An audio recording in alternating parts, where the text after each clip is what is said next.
پھر اس ایمان کو تقویت پہنچانے اللہ سے جڑنے کے لیے نماز ہے کہ نماز پہلی امتوں کو 2 نمازیں، ہمیں 5۔ پہلی امتوں کی مسجد کوئی نہیں، ہماری مسجد۔ پہلی امتوں کی اذان کوئی نہیں، ہمیں اذان ملی۔ اور اذان اتنا بڑا عمل بنا دیا میرے نبی نے کہ آپ نے فرمایا کہ اذان دینے والا قیامت کے دن سب سے اونچے مقام پر کھڑا ہوگا۔ حضرت علی فرمایا کرتے تھے کاش میں اللہ کے نبی سے حسن حسین کے لیے مسجد نبوی کی اذان مانگ لیتا، یہ حضرت علی فرمایا کرتے تھے۔ اور جنگ قادسیہ میں مؤذن زخمی ہو گیا تو اذان دینے کے شوق میں سردار آپس میں الجھ گئے، کہتا میں دوں گا، کہتا میں دوں گا۔ پھر قرہ اندازی ہوئی جس کا نام نکلا اس نے اذان دی۔ حضرت عمر فرمایا کرتے تھے اگر میں امیر المومنین نہ ہوتا، اگر میں خلیفہ وقت نہ ہوتا تو میں مسجد نبوی کا مؤذن بننا پسند کرتا۔ کسی کو اذان نہیں ملی، ہمیں اذان۔ پہلا مؤذن بلال بنا، پہلے مؤذن اللہ نے بلال کو یہ عزت عطا فرمائی۔ دنیا میں یہ ہے اور آخرت میں یہ ہے کہ میرے نبی نے فرمایا کہ جب جنت میں جانے کا وقت آئے گا نا تو جنت کی میرے لیے سواری لائی جائے گی، میں اس سواری پہ بیٹھوں گا تو اس کی جو وہ رسی ہوگی نا وہ ایسے نیچے گر جائے گی، یہ نیچے گرے گی۔ اس رسی کے یعنی اس کی جو لگام ہوتی ہے نا وہ نیچے گرنے کا مطلب ہے یہ ایسے نیچے گر گئی۔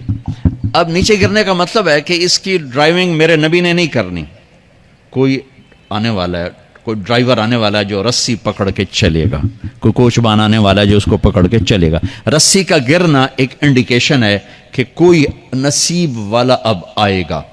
جب آپ کی سواری کھڑی ہوگی، رسی نیچے ہے، تو اب سب کی گردنیں ایسے ہوں گی، کون سب قیاس کر رہے کون کون کون۔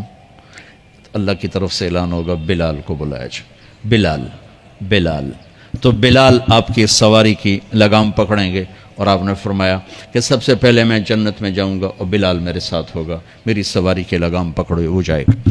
تو ہمیں اذان ملی، کسی امت کو اذان نہیں ملی۔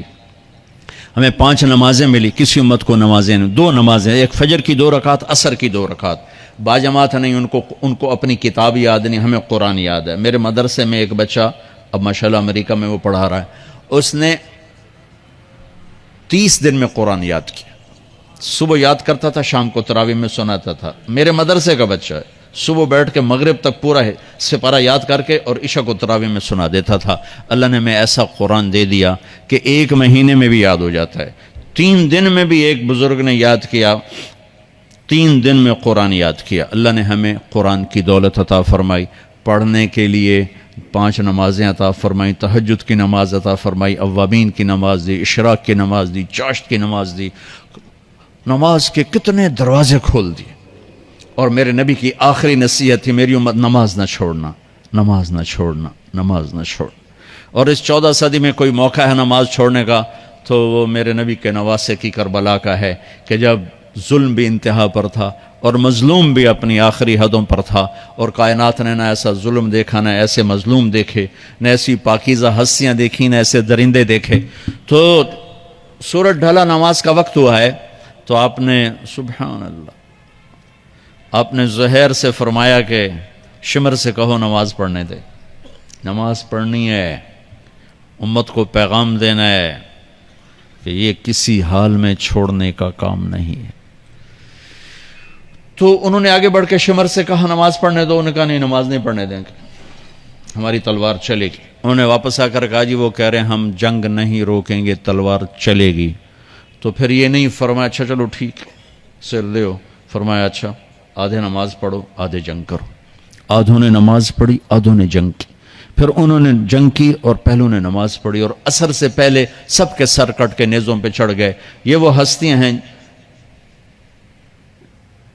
جن کو میرے نبی نے کہا میری آنکھوں کی ٹھنڈک حسن حسین، میرے جگر کے ٹکڑے، میرے جنت کے پھول، پتہ نہیں کیا کیا تشبیہات دی ہیں میرے نبی نے۔ اب جنت کے نوجوانوں کے سردار حسن اور حسین۔ اور پھر نماز نہیں چھوڑی۔